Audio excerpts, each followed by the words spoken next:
It'll be 1 to go this time by. Coming to the green, buddy, coming to the green. Let's go get him. Go, go, go, go, go, go, go. Get your motor running. Head out on the highway. Chad, did you give your crew any kind of encouragement talk or anything on the heading into that last pit stop? And Jimmie, what are your thoughts during that 5 or 6 seconds you're waiting to get those 2 tires on? As you sit there, you know this is the ultimate thing. I didn't really have to give him any big pep talk just prior to the stop, but we had a pretty good meeting before the race. And you know, we do a lot of things together. We work together, we learn together, we grow together. And my pit crew has really had to develop. They started off the season very, very well. We had 2 new tire changers and a couple other people that were kind of moved around. And we got about 4 races into it, and man, the wheels just fell off. And these guys have dug in so deep, practiced so hard, hit the gym, done pit stops, done everything they possibly could to try to get better. And they have been really switched on the last couple of weeks. And I just called it out for my guys that last pit stop. I said, guys, we need a 5.5 second right side tire stop here. And man, they did it. You know, they nailed it. And I could not have been prouder. They did, you know, on call, they did what they needed to do all day long. They were very precise, very consistent, no mistakes, and did a phenomenal job. I was just sitting there looking in the mirror, and I left the pit box, and you know, didn't see anybody real close to us. So as they're doing a right side stop, I'm just waiting for the jack to drop to put it in gear and staring in the mirror, just waiting and hoping that we're beating those guys out. Jimmie, could you talk about a couple of things regarding trying to break the draft on Carl there toward the end?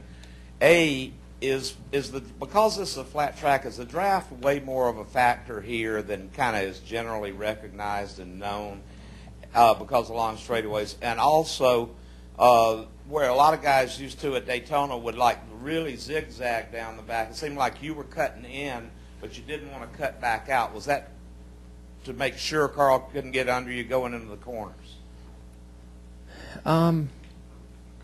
You know, the draft is more effective on the straightaways here because of the length of the straightaway. And these cars, if you get within a car length of the guy in front of you, the lead car punches such a large hole that you suck up really fast. So I was just trying to, you know, hopeful that I could get like a 2 or 3 car gap on Carl, and I knew I'd be okay, because in the turns, the draft is the worst thing for that guy. So as long as I couldn't let him get close enough to me to adjust the air over my wing and make the car loose, I knew I was going to be all right. And he let me make a couple moves, and I zigzagged around a little bit. But then I'm like, you know what, I'm probably wearing my tires out more and scrubbing speed if I keep, you know, snaking around on the straightaway. So I would try to pull it off the wall real fast and just kind of rode down the inside. I don't know why. Just is what I did. No, mainly because I think I would look like a fool just driving back and forth. So I made a move, and he followed me. First few times he didn't follow me. The first 2 or 3 laps he didn't follow me when I moved down. I'm like, all right, this works. And then he started following me, and I'm like, all right, well, I'll just make a move and be done with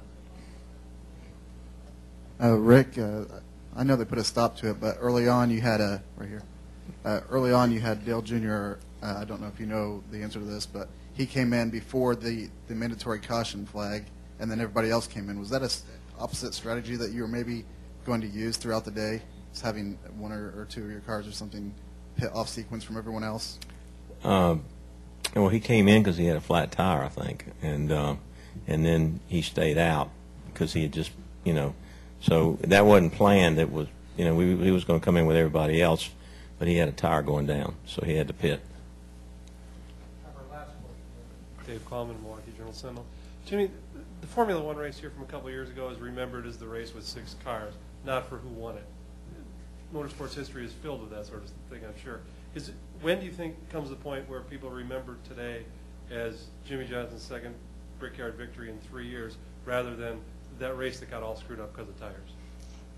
I guess I'll have to see what the fans' reaction is. I mean, I thought, you know, we had short runs without a doubt, but I felt like there was a lot of good racing today. So I'm not sure what the overall impression is from the fan base, but I I don't know who won that race with 6 cars, but trophy's sitting at his house, and he's a happy man. And this one's going to be sitting in my house, and I'm a happy man.